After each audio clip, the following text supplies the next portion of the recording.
President, founder, Turning Point USA, host of the Charlie Kirk Show. By the way, social media reaches over 100 million people every month, according to Axios, one of the top 10 most engaged Twitter handles in the world, New York Times, and #1 Amazon bestseller. Charlie, what the hell was that? What kind of answer was that? I mean, my goodness. It's very interesting, Larry. I might have a different opinion. I think that answer was completely intentional, because I mean he's not dumb. I mean he was nominated to go on the Supreme Court. The way he answered that question, he was trained to just say random words and then basically be like, "Oh, I'll follow up in writing," never do it. Basically, there's no good answer to that question for him, right?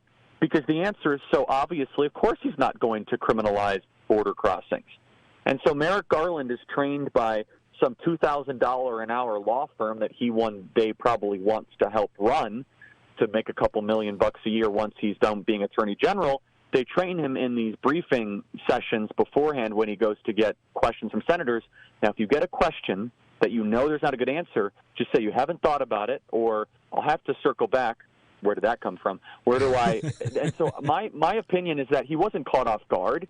He wasn't surprised. He wasn't confused. He was intentionally confusing to the audience. Charlie, let's listen to the question again. Talk a little bit more about the law enforcement challenges at the border, which I know a number of other members have brought up with you. Just a fundamental question.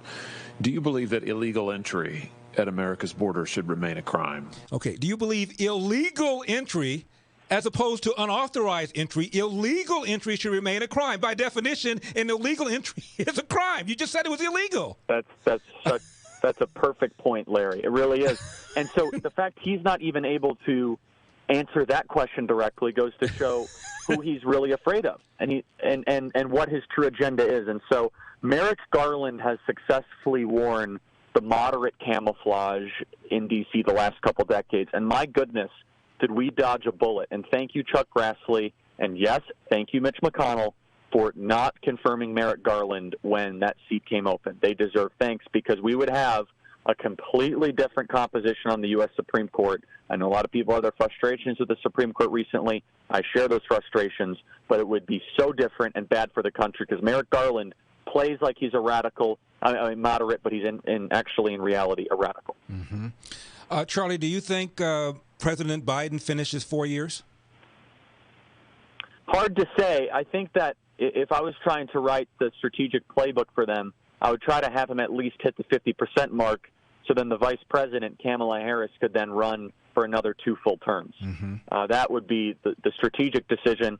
But I think it's somewhat irrelevant. I think the more relevant question should be, why is Joe Biden governing like Alexandria Ocasio-Cortez, in the sense of getting rid of the Keystone Pipeline, the transgender executive order? And the reason is because everything he told the American people was a lie the last year. He didn't mean any of it.